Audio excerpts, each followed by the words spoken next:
How are we doing for battery? Oh, 100%. Alright, wicked. Isn't the Switch amazing? I love to browse the eShop. Here, check this out. Need for Race. Who made this anyway? Yellow Ink. What else have Yellow Ink done? Battle Royale, Battlegrounds Call. Seriously. And Yellow Ink aren't even the only ones up to this kind of business. Check this out. Need for Drive.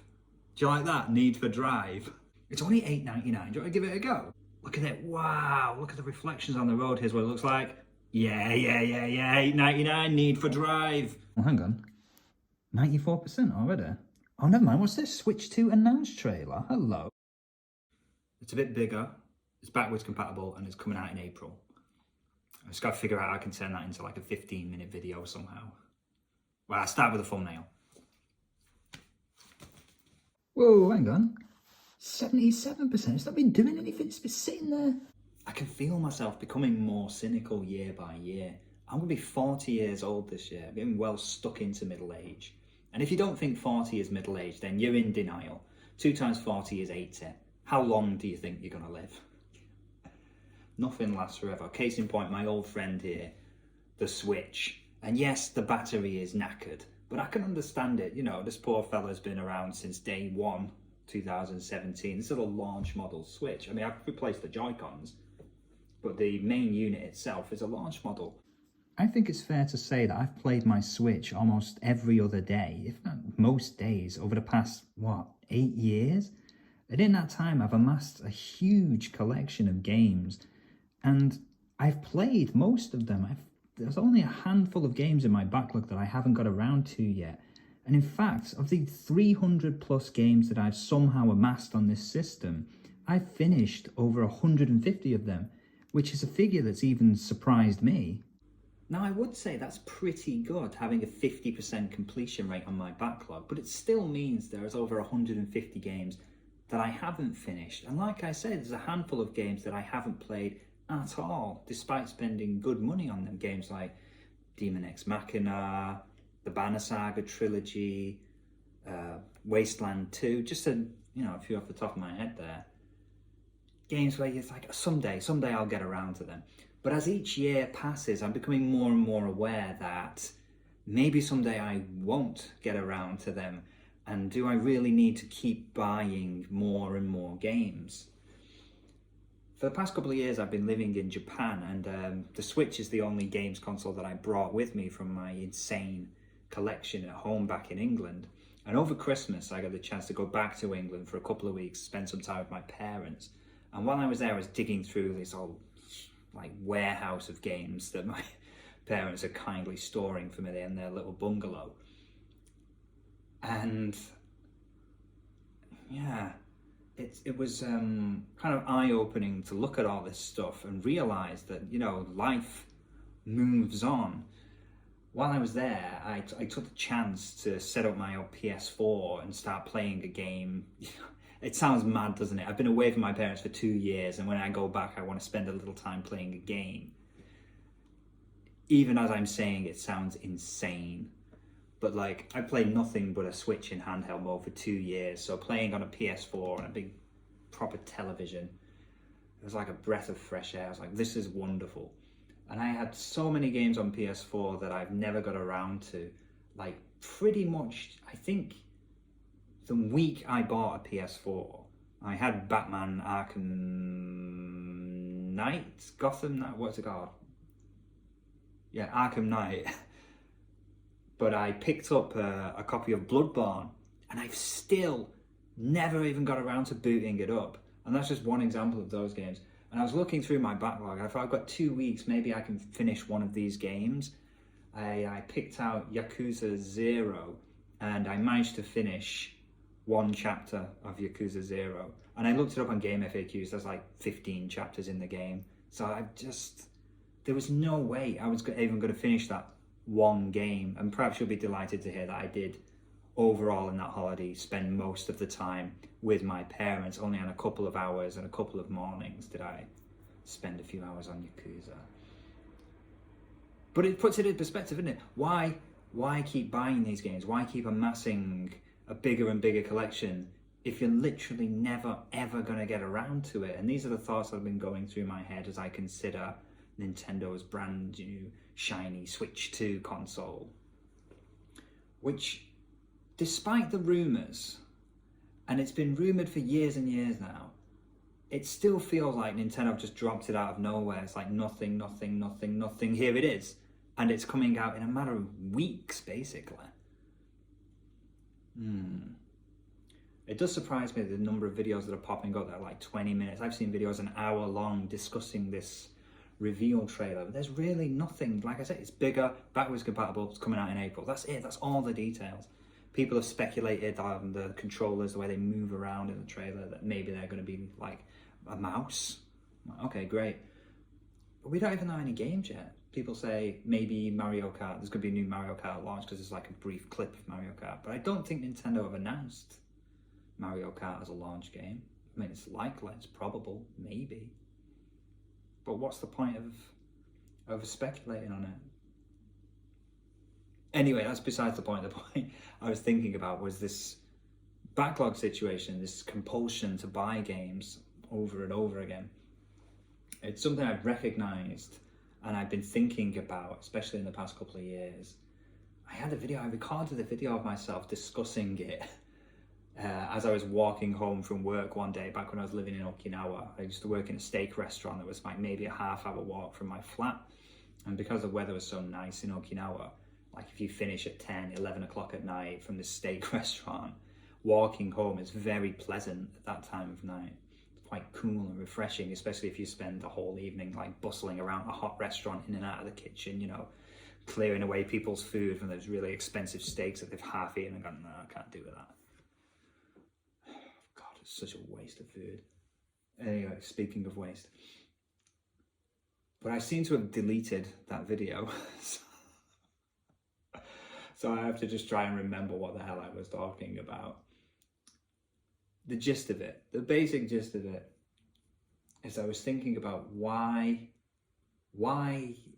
the idea of buying games is so alluring. And let me ask you, have you ever done this? Have you ever picked up your console and rather than playing a game, gone straight to the shop? Whether it's, you know, like the PSN store or the Nintendo eShop or whatever, the Microsoft Xbox Live Marketplace, whatever it is. And you pick up your console, you open the store, and all you do is you browse the sales. And for like maybe half an hour, you're just looking at what's on sale, thinking about, oh, this is a bargain. Oh, well, maybe I've always wanted to play this. And you spend time just looking at what games you can buy. And then without playing anything, you turn the console off because you've got to go do something else now. Like you've either got to get dinner ready, or it's time to go to work, or it's just time to do something else. And all you've booted the console up to do is browse the shop and have a look at the games that you can buy.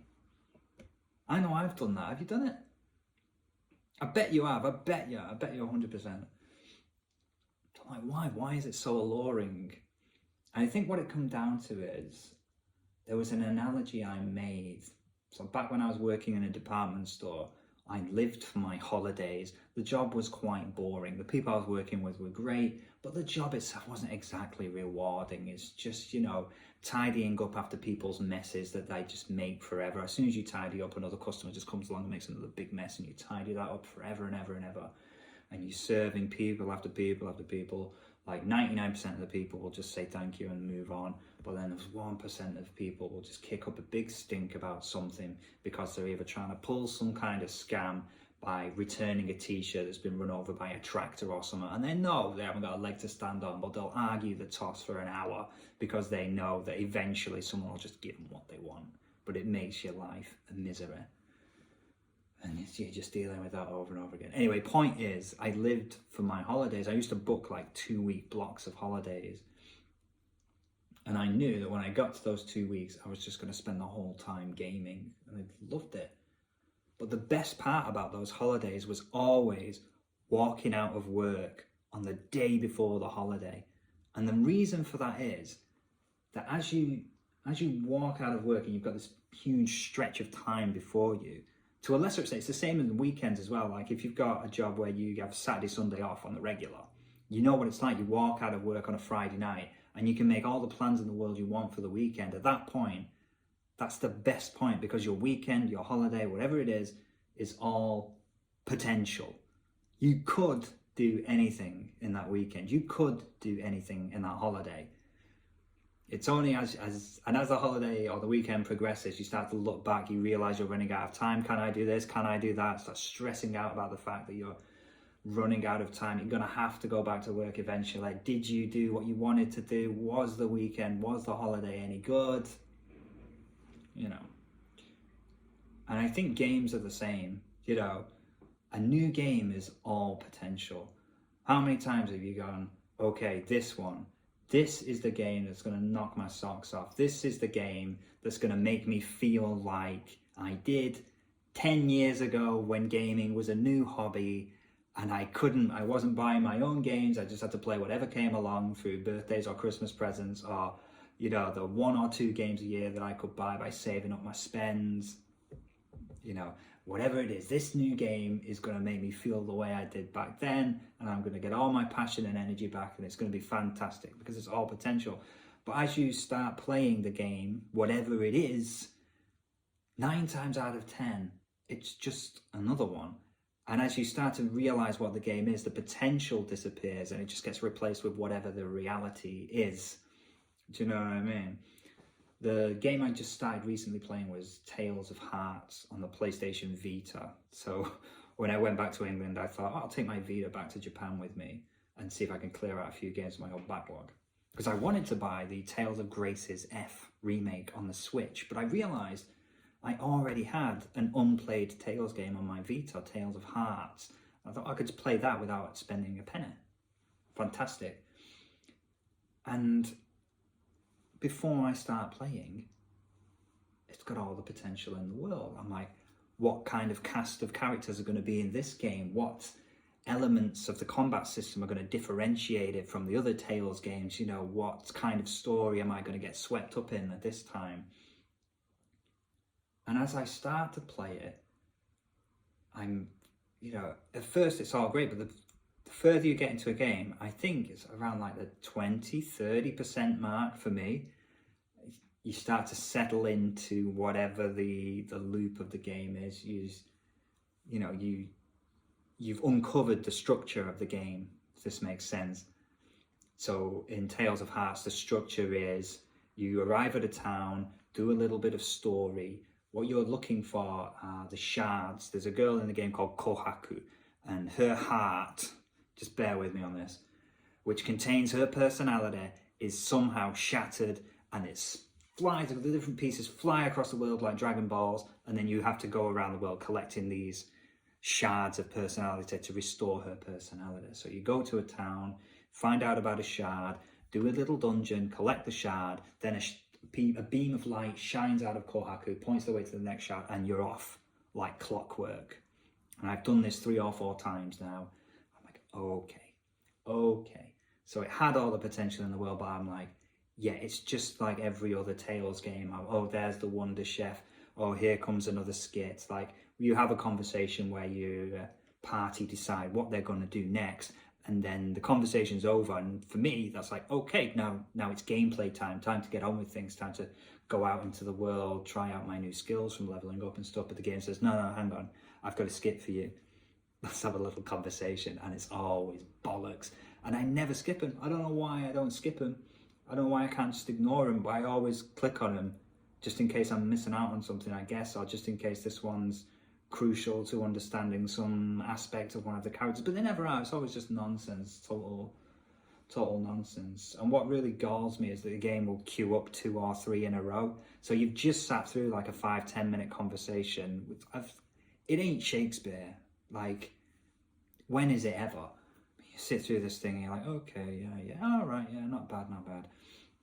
And then it's over and you're like, right, let's go. But the game's like, no, have a listen to this. And then as soon as I'm like, have another one. You're like, okay. And I'm reaching the point where I feel like, okay, I get this now. I've played this game for maybe 8 hours. I'm 20-30% of the way through.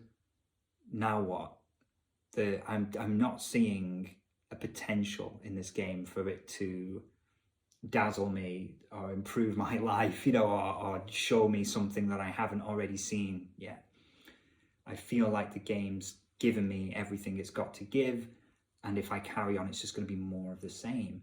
And there's a dilemma in my head. I think, okay, so do I want to invest my time more into this game now, or do I move on and play something else? What's the balance here? Because there's something to be said for finishing games. It feels great.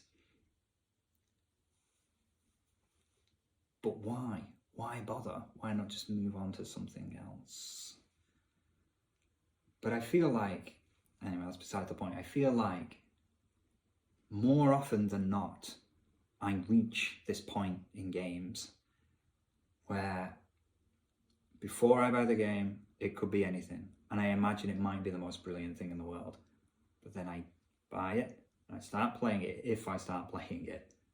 And then I reach this point where I'm like, okay, I get it. And more often than not, I don't feel the need to carry on. So it makes me question, doesn't it? Why bother amassing these games? Why bother collecting them? And why am I playing? It's interesting, isn't it? Well, I think it is anyway. I'm gonna have to pause for a second and think about what the hell I'm trying to get at. I had to stop, make myself a cup of tea, because as usual, I got lost in my own rambling and I've forgotten what I'm actually talking about.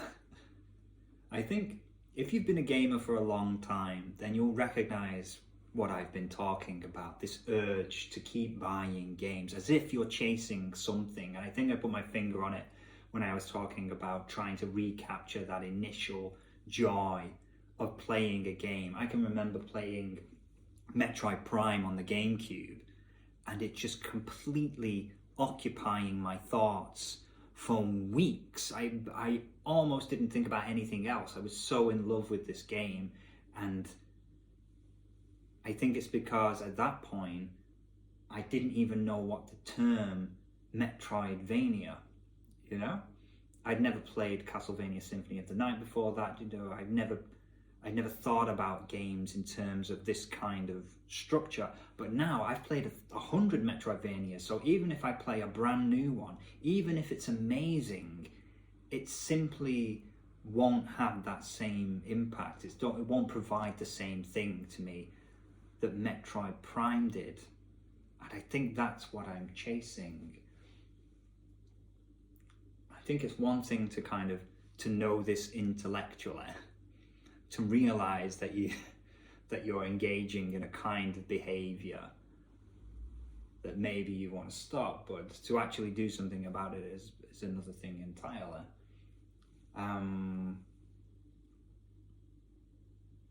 But at the beginning of the year last year, I did do something which I found was quite effective.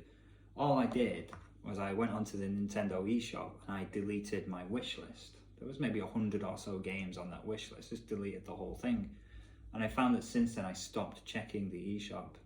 I used to check the eShop like every 2 or 3 days just to see if something on my wish list was on sale. And if it was, then I would agonize about whether I was going to buy it or not. After deleting the wish list, I stopped doing it. I didn't check the eShop nearly as much, like hardly at all. And I didn't feel like I was missing out as long as I never found out if the game was on sale or not.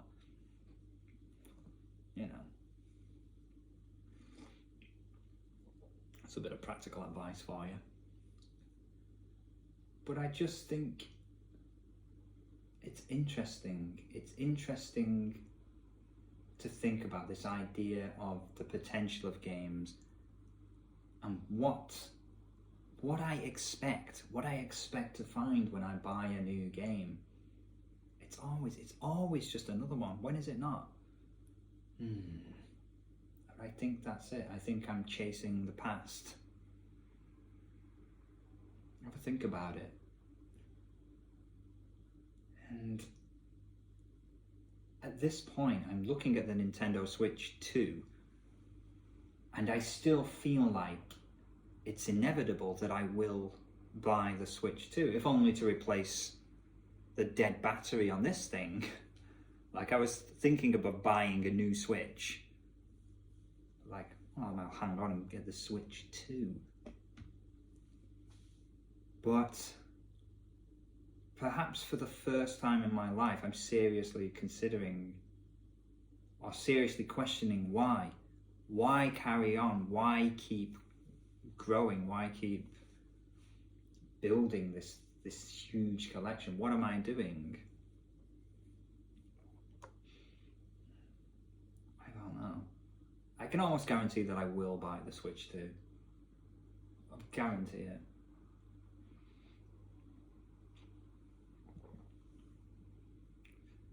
But maybe not straight away.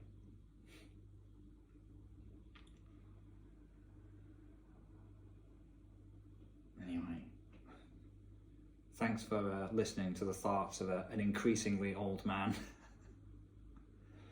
I don't know what, as usual, I don't know exactly what point I'm making, but it's something around that. The next time you want to buy a game, ask yourself why.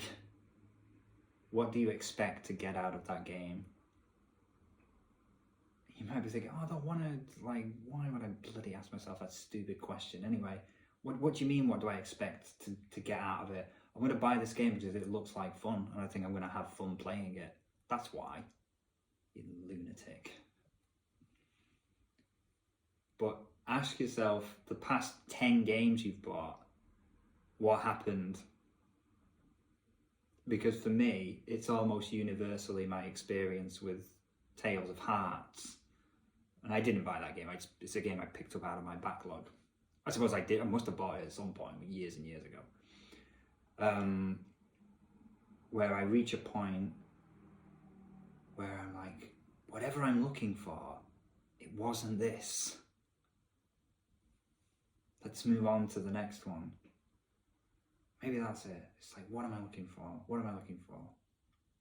I think it is that thing that I mentioned for. What I'm looking for is the feeling that I had when gaming was a new hobby for me. The time when I cared, when I actually really cared about the story and the characters, when I couldn't see the ending coming a mile off.